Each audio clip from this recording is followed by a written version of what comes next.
بسم الله الرحمن الرحيم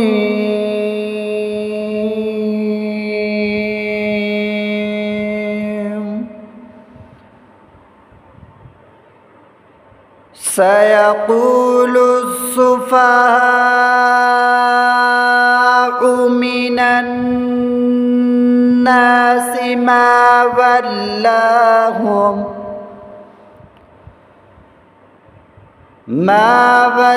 ولاهم عن قبلتهم التي كانوا عليها قل لله المشرق والمغرب يهدي من يشاء إلى صراط مستقيم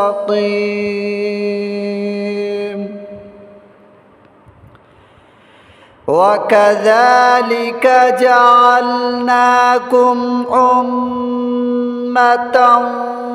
وسطا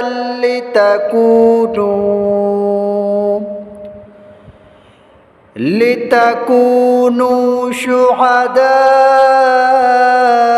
على الناس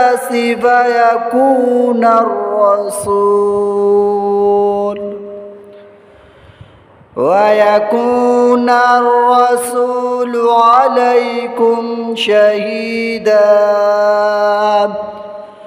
وما جعلنا القبلة التي كنت عليها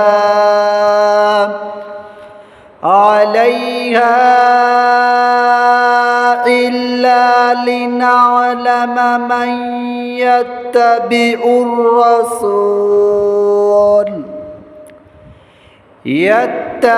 الرسول ممن ينقلب على عقبيه وإن كانت لكبيرة إلا على الذين هدى الله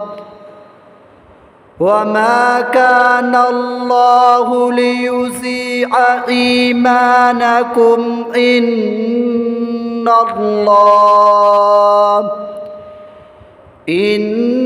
الله بالناس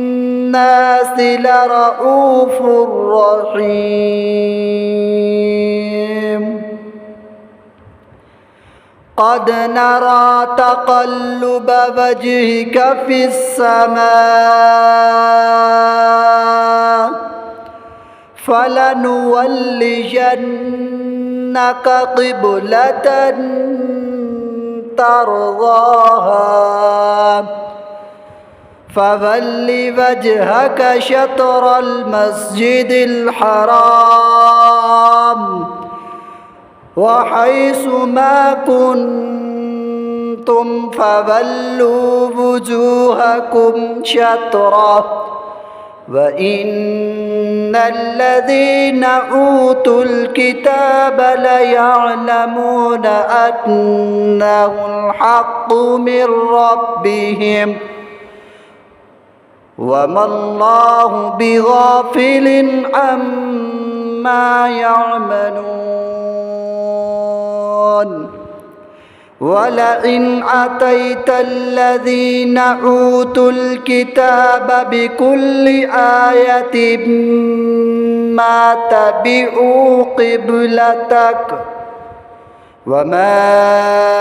أنت بتابع قبلتهم وما بعضهم بتابع قبلة بعض ولئن اتبعت أهواءهم من بعد ما جاءك من العلم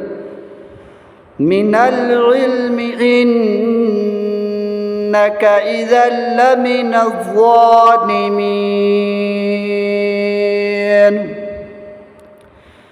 الذين آتيناهم الكتاب يعرفونه كما يعرفون أبناءهم وإن فريقا منهم ليكتمون الحق وهم يعلمون